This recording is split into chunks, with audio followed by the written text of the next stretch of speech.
अंगनवाड़ी कर्मी आसुछि खुशी खबर। एबे एमानक दरमा वृद्धि को नहीं जारी है एक नुआ सूचना। आसंतु संपूर्ण अपडेट जानिबा एक कथा जानिथिबे। किछि दिन पूर्व समस्त सरकारी कर्मी माने आंदोलन को ओह्लाइथिले। शिक्षक, अंगनवाड़ी कर्मी, आशा कर्मी आदि मध्य आंदोलन करथिले।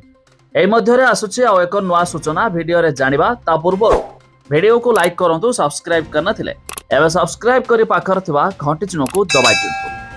देखंतु आंदोलन रो ओहरिछंती अंगनवाड़ी कर्मी और सहायिका। विभागीय सचिव सह आलोचना हेबा परे किछि दाबी को स्वीकार करा जायथिबारु आंदोलन रो ओहरिछंती अंगनवाड़ी कर्मी। तेबे आलोचना सफल हेबा को नै आशावादी अछंती एमाने। तेबे दिनिकिया धारणा थिबारु धारणा शेष होइछि। आगकु जदि दाबी पूर्ण न हुए पुणी राजरास्ता को ओह्लाइबे बोली संघ पक्षरु कुहा जायछि।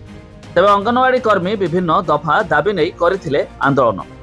मासिक 10,000 टंका वृद्धि करी 18,000 टंका मिलिबा, पिलांको मिलुथिबा खाद्यर टंका बढ़ाइबा, पेंशन लागू सह अवसर समय आर्थिक सहायता मिलिबा भली दाबी मध्य करथिले। ता छड़ा बहिष्कार होइथिबा कर्मी को पुनर्नियुक्ति लागि मध्य दाबी करिसथि। निर्वाचन पूर्वरु सरकार दैथिबा प्रतिश्रुति लागू करिया पई दाबी करी अंगनवाड़ी कर्मी माने आंदोलन को ओह्लाइछथि। राज्य रे खूब शीघ्र अंगनवाड़ी कर्मी को दरमा वृद्धि हेबाकू जाउछि।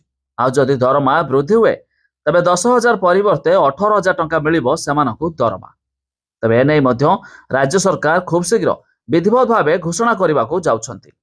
तबे आपण माने केउ जिल्लारू वीडियो देखुचंती ता निहाती कमेंट करी जणाइबे।